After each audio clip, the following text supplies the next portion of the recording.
किसान महासन्मान योजनेचा उद्या हप्ता जमा होणार आहे। शिर्डीमध्ये पंतप्रधान नरेंद्र मोदी यांच्या हस्ते वितरण देखील होईल।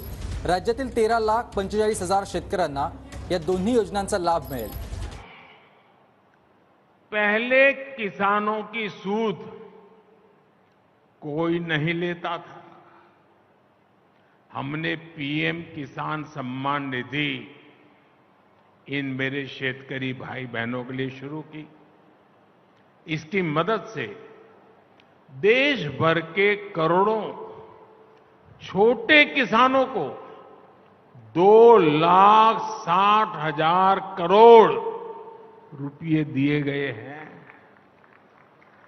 यहां महाराष्ट्र के छोटे किसानों के बैंक खातों में भी सीधे 26,000 करोड़ रुपए ट्रांसफर हुए हैं। मुझे इस बात की खुशी है कि महाराष्ट्र सरकार ने नमो शेतकरी महासम्मान निधि योजना शुरू की है।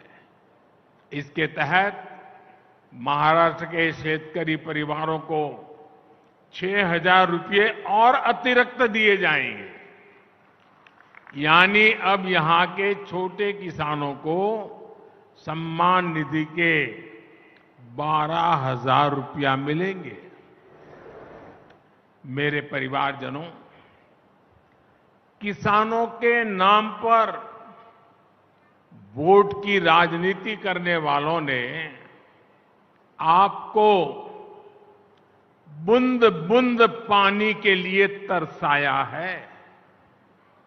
आज नीलवंडे परियोजना पर जल पूजा हुई है। इसको 1970 में स्वीकृति मिली थी। 1970 में सोचिए, ये परियोजना 5 दशक से लटकी हुई थी। जब हमारी सरकार आई तब इस पर तेजी से काम हुआ। अब लेफ्ट बैंक कैनाल से लोगों को पानी मिलना शुरू है और जल्द ही राइट बैंक कैनाल भी शुरू होने वाली है। राज्य के सूखा प्रभावित क्षेत्रों के लिए बलिराजा जल संजीवनी योजना भी वरदान सिद्ध हो रही है। दशकों से लटकी महाराष्ट्र की 26 और सिंचाई परियोजनाओं को केंद्र सरकार पूरा कराने में जुटी है। इसका बहुत बड़ा लाभ हमारे किसानों को होगा, सूखाग्रस्त क्षेत्रों को होगा। लेकिन जब आज इस डैम से पानी मिलना शुरू हुआ है, मेरे सभी किसान भाई बहनों को मेरी एक प्रार्थना है, ये पानी परमात्मा का प्रसाद है। एक बूंद भी पानी बर्बाद नहीं होना चाहिए। पर ड्रॉप मोर क्रॉप, जितनी भी आधुनिक टेक्नोलॉजी है उसका हमने उपयोग करना चाहिए।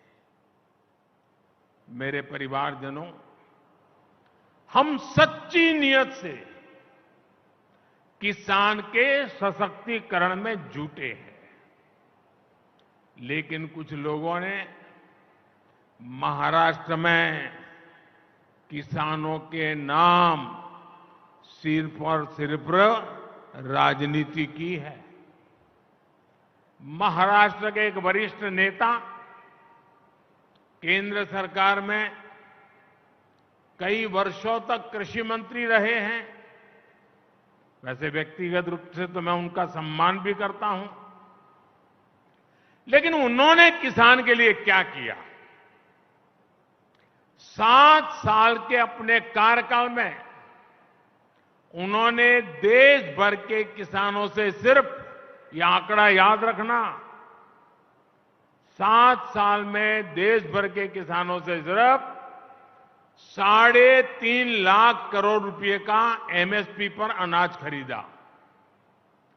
जबकि हमारी सरकार 7 वर्षों में एमएसपी के रूप में इतने ही समय में 13.5 करोड़ रुपए किसानों को दे चुकी है। 2014 से पहले दलहन और तिलहन ये किसानों को सिर्फ 500-600 करोड़ रुपए की खरीद एमएसपी पर होती थी। 500-600 करोड़, जबकि हमारी सरकार 1,15,000 करोड़ रुपए से ज्यादा दलहन और तिलहन किसानों के बैंक खातों में दे चुकी है। जब वे कृषि मंत्री थे तब किसानों को अपने पैसे के लिए भी बिचौलियों के भरोसे रहना पड़ता था। महीनों महीनों तक किसानों को पेमेंट नहीं होती थी। हमारी सरकार ने एमएसपी का पैसा डायरेक्ट किसान के बैंक खाते में भेजने का प्रबंध किया है। साथियों, हाल में रबी फसलों के लिए एमएसपी की घोषणा की गई है। चने के एमएसपी में 105 रुपये, गेहूं और कुसुम के एमएसपी में 150 रुपये की बढ़ोतरी की गई है। इससे महाराष्ट्र के हमारे शेतकारी साथियों को बहुत लाभ होगा। गन्ना किसानों के हितों का भी हम पूरा ध्यान रख रहे हैं। गन्ने का मूल्य 315 रुपये प्रति क्विंटल किया जा चुका है। बीते 9 साल में करीब 70,000 करोड़ रुपए का इथेनॉल खरीदा गया है। ये पैसा भी गन्ना किसानों तक पहुंचा है। गन्ना किसानों को समय पर भुगतान हो, इसके लिए चीनी मिलों, सहकारी समितियों के लिए हजारों करोड़ रुपए की मदद दी गई है। मेरे परिवारजनों, हमारी सरकार सहकारिता आंदोलन को सशक्त करने का काम भी कर रही है। देश भर में 2 लाख से अधिक सहकारी समितियां बनाई जा रही हैं। देश के किसानों को भंडारण की, कोल्ड स्टोरेज की अधिक सुविधाएं मिले, इसके लिए भी सहकारी समितियों को, पैक्स को मदद दी जा रही है।